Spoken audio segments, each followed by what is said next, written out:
Financial literacy does not equal insurance. Ang dami nagsasabi na ang insurance ang pinaka-importante para maging financially free. But here's the thing, mali yun. Here's 4 other very important aspects of financial literacy. Budgeting. It's like creating a roadmap for where your money will go. And by tracking your income and expenses, you can make informed decisions, ensure you're not overspending, and you get to plan for your financial goals.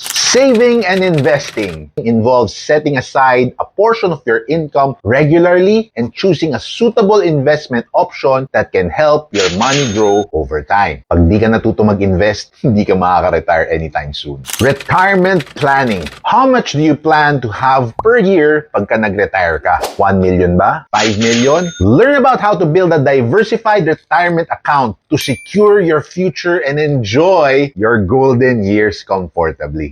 Debt management.